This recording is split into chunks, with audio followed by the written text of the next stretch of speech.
Hello and welcome to day 17 of Lifebook's 30-Day Challenge. Thanks so much for being here with me today as we begin our exploration of one of the most exciting Lifebook categories of all, your social life. Now, this category isn't just fun and exciting, it's also super important, probably more important than most of us realize, and that's a fact that's going to become apparent to you over the next couple days for sure. Human beings are plain and simply social creatures. We all have a desire to interact with each other and to connect, to share intellectually and emotionally, to have conversations and to exchange our ideas. We have a desire to share affection, to share activities that we enjoy together. We have a need for companionship on our journey through life. Now, we're not going to die without it. It's not absolutely mandatory to our survival on this planet, but we actually function better. We live more fully and we live more joyfully if our social needs are satisfied. We actually live longer. Scientific studies have proven that. Being around other people enriches our lives. We all want someone to see us, to understand us, to really know us deeply. In this category, the social category, we take a look at our relationship with our family and with our friends. Now, since relationships are about relating, they're a moving target. They don't stay the same over time. They're dynamic.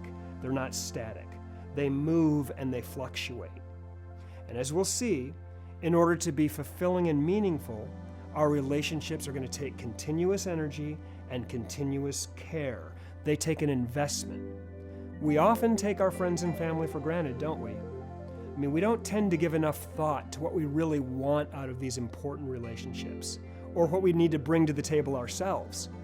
But these relationships of ours, they're so important to living a complete and fulfilled life. They deserve some thought and attention, they really do, because some of the greatest joys in life come in this category.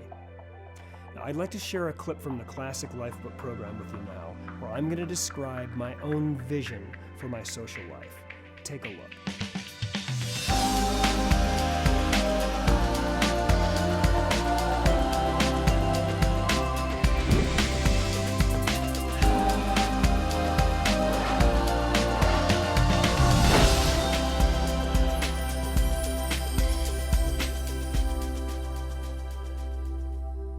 What kind of relationships do you want to develop in your social life? What kind of relationship do you want to have with your family? How close do you want to be to them? Do you see yourself getting together and hanging out with your family on a regular basis, maybe more than you do now? What kind of friends do you want to have? What kind of a friend do you want to be? What's your ideal vision for your social life? When I think about my vision for my social life, the first thing I think about is my family. I want an extraordinary family life. I want to be a great son, a great brother, and a great uncle. I'm the oldest of 7 children, and I've got 4 kids myself, and I've got 26 nieces and nephews. I've got a big family. I want to always be there for them. And I know they'll always be there for me. If something goes wrong, they are my go-to people. I can always count on them. And I highly value that. I just love my family. I want to invest time and energy in my brothers and my sisters and my dad and my niece and my nephews. The next part of my vision for my social life concerns my friendships. I want extraordinary friendships, not mediocre ones. I want fantastic friendships that enhance my life, that energize me and stimulate me and inspire me. I want friendships that move me and help me grow as a person. I want to do a lot of laughing with my friends, a lot of learning. I have no desire or time for mediocre friendships. It's just not for me. Many people keep a great psychological distance between themselves and their friends. They never really open up and share much of anything about themselves at a deep level. Conversations are about the newest restaurant, or the weather, or the last golf game. And personally, I'm just not interested in that. I've got no time or energy for shallow or surface friendships. I like to really dig in, go deep, make them meaningful. I really like to get to know my friends at a deep level, what they're working on, what they're struggling with, what their goals are. Now, not everyone wants relationships like that, so that narrows the field.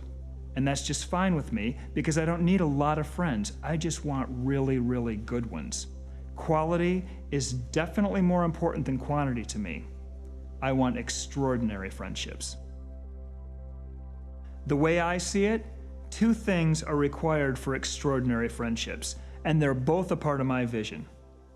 First of all, I have to pick good friends. There are a lot of people to choose from, and I want to choose consciously and I want to choose wisely. You become like your friends, so I'm not hanging out with people I don't want to be like. Being selective is important to me because relationships take a significant investment of time and energy. Secondly, I not only have to select good friends, I've got to be a good friend. I've got to ask myself, am I the kind of a friend I'd like to have? Do I carry my own weight in this friendship? What am I bringing to this relationship? To me, being a good friend entails always being there, lending a helping hand, sharing in the joys, and helping through the tough times. I want my friends to be able to count on me in both the good times and the bad. I want to help them meet their needs. I want to be a giving friend in every sense of the word.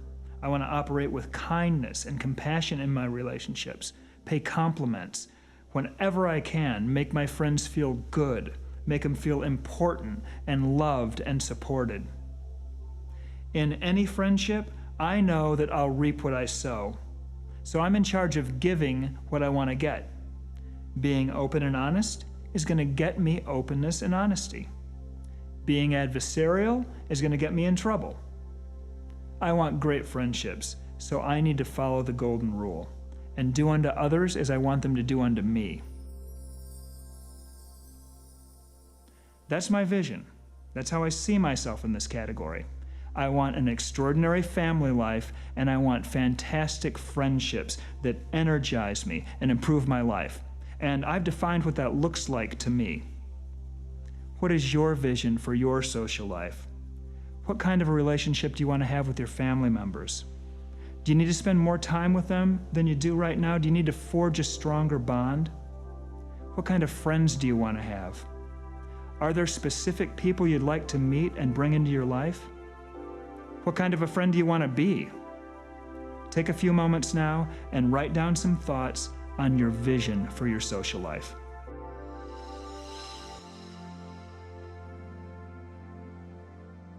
One of the most important roles that a friend plays is really being there for the people that they care about. If you can't do that, you're not a very good friend. And we've all had experience with this, right? We've all had a fair weather friend who bailed on us when we needed them most. For whatever reason, they just couldn't handle the situation, or they got uncomfortable, or they just didn't care enough. They weren't there for us when we needed them. And then there are friends who do anything for you. You know, whatever you need, whenever you need a hand, they're going to be there. When you need support, they're going to show up. They'd walk through fire for you. They bring serious value and meaning to that relationship. Those are the kind of friends that you want to have. Those are the kinds of friends you want to be. It's great to reach down and help people up. That's what good friends do. Having the opportunity to do that is a real privilege. To help somebody else out makes you feel good about yourself. Compassion and benevolence are really, really good things to have in a friendship.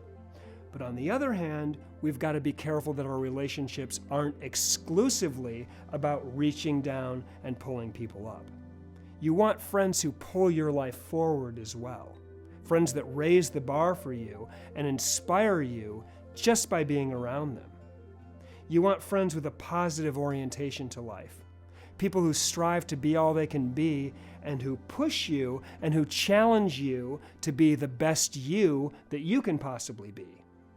You want to hang around with friends and family that are happy and healthy and empowered and just great to be around. Your social life is so important. It can be one of the richest areas of your life if you bring consciousness to it and really develop it and shape it the way you want it. So invest some time in this category. Define what you're after here. Set up some ground rules around your friendships. Then go out and make it happen. Tomorrow, we're going to explore this fascinating and fun category a little deeper. And until then, thanks so much for being here. You're really on your way with this challenge now. Have a great day, and I'll see you tomorrow as we continue our exploration of your social life.